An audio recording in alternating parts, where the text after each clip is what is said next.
Grab your cuppa. It's time for coffee, clients, and nap time. I'm Sarah Marie, and this is your go-to guide for building a thriving business that fits into parenthood. So come on, let's create a life by design. Hey there, mamas, and welcome back to Coffee, Clients, and Nap Time. If you've ever felt like you're running on fumes trying to build your dream business while also being the mum your kids need, then this episode is for you.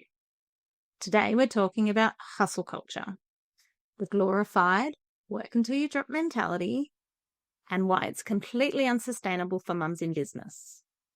Hustle culture just doesn't work for us. And honestly, it doesn't work for anyone long term. So let's talk about why it's a problem, and more importantly, how we can rewrite the narrative with a new approach that prioritizes sustainability, balance, and bringing actual joy in both business and motherhood. Are you ready? Hustle culture tells us, work harder, sleep less, and grind until you succeed. It tells us, if you're not sacrificing, you don't want it bad enough. And it also tells us, mums can do it all if they just try harder. Does that sound familiar? It's the narrative we've been fed for years in our corporate lives, in entrepreneurship, and especially as mums. But research shows that this relentless push to do more isn't just exhausting, it's actively harmful.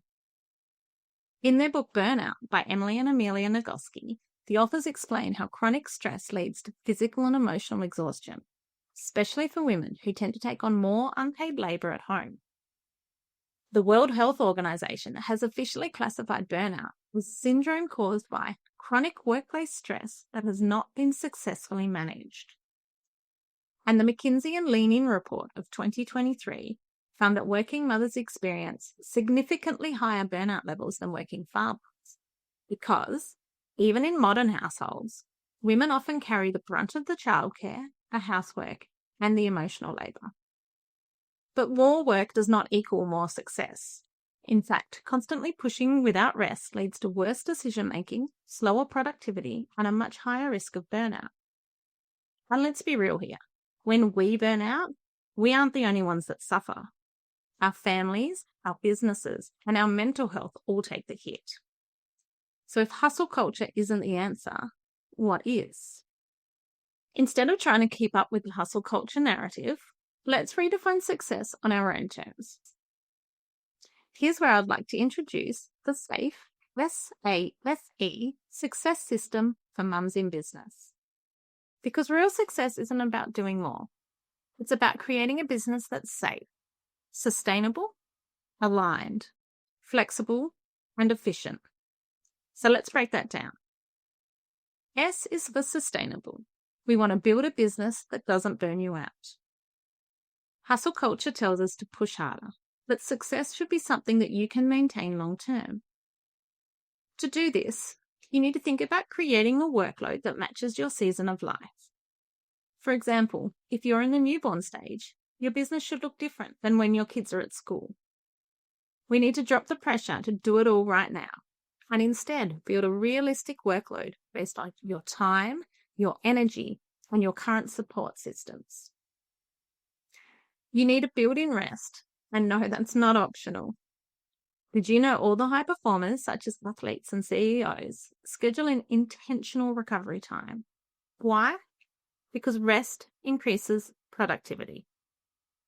To do this, I want you to add a non-negotiable recharge activity to your calendar. It could be a weekly no-work afternoon, schedule in some early bedtimes a couple of nights a week, or just a daily task you do that is just for you. And finally, I want you to protect your mental load. To be sustainable, you need to be able to continue. To do this, use tools like ClickUp, Notion, or even a whiteboard to stop relying on your memory alone. I also like to brain dump my to-dos before bed so that my mind can fully rest while I'm asleep. The A in SAFE is for aligned. We want to define success on your own terms. Success isn't a one-size-fits-all. That six-figure milestone, full dream team, passive income empire, those are quite potentially someone else's goals. To do this, figure out what feels right for you. Do you want a big business or do you want a flexible business? Do you want full-time hours or do you want more time for slow mornings and school pickups? I want you to write down your ideal work week. Be really specific. How many hours do you want to work? What is that kind of work? Where are you working? Put it down on paper and look where it misaligns to what you're currently doing.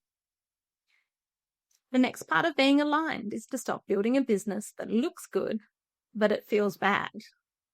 If something drains you, stop forcing it. Do you hate one-on-one calls? Maybe a group model is better for you. Do you not love Instagram?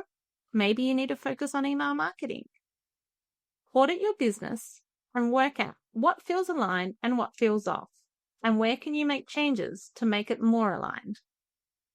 The final part of making an aligned business is to remember, money is only one measure of success. Hustle culture tells us that money is the only measure of success. What about happiness, or free time, or impact? Define 3 to 5 non-monetary ways that you can measure success. A good example is, I'm successful when I have time in the morning for my morning walk. Or I'm successful when I can drop my kids to school every morning.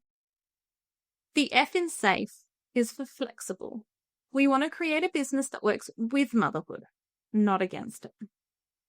The 9-to-5 model was not built for mums, so neither should your business.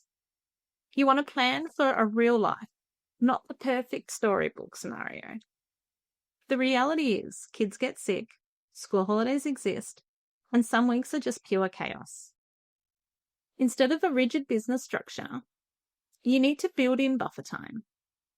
To do this, only schedule about 80% of your capacity. This leaves 20% for life's unpredictability. Another way to build flexibility is to use time blocking for flow, not pressure. The traditional work blocks don't always work for mums. So instead, you can try energy-based time blocking.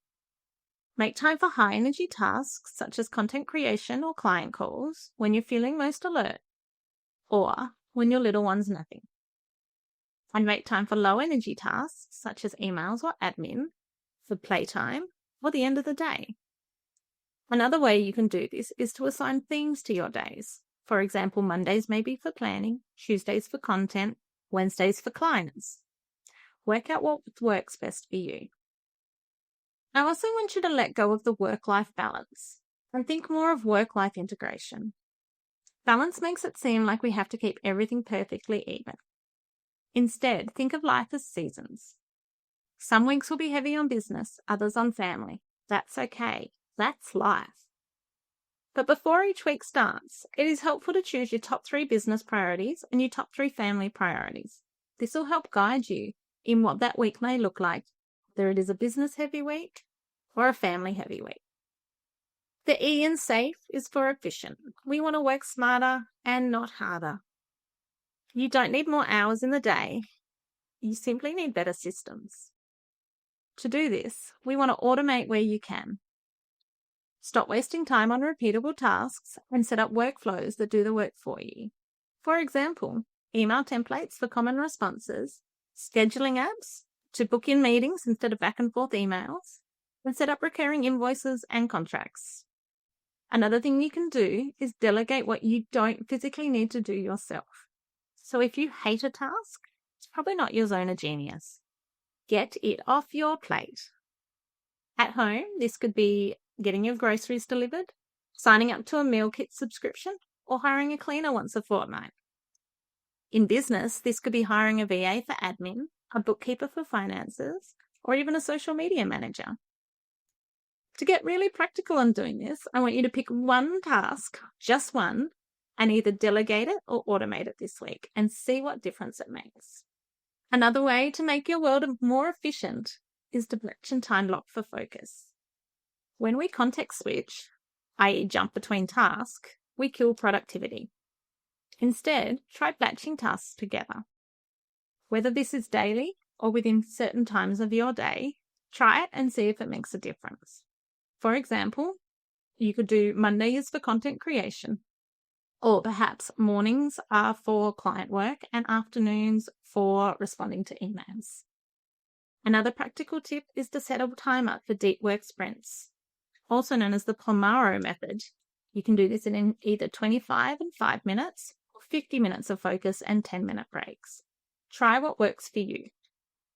So let's sum it all up. Hustle culture is outdated, toxic, and especially unrealistic for mums.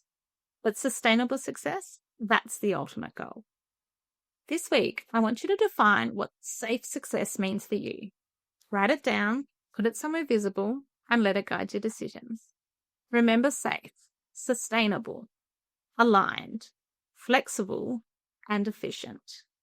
And if you're ready to step out of the hustle and into a more balanced way of doing business and family, DM me on Instagram, Balanced Biz Mum, and let's create a new way of doing business, one that actually works for us as mums. Thanks for joining me on Coffee Clients and Naptime. If you've enjoyed today's episode, don't forget to subscribe, leave a review, and share it with another mum who's ready to build their dream life. You can also join our Facebook page or Instagram to stay connected every day of the week. The link is in the show notes. Just remember, you've got this, and I'm here to help every step of the way.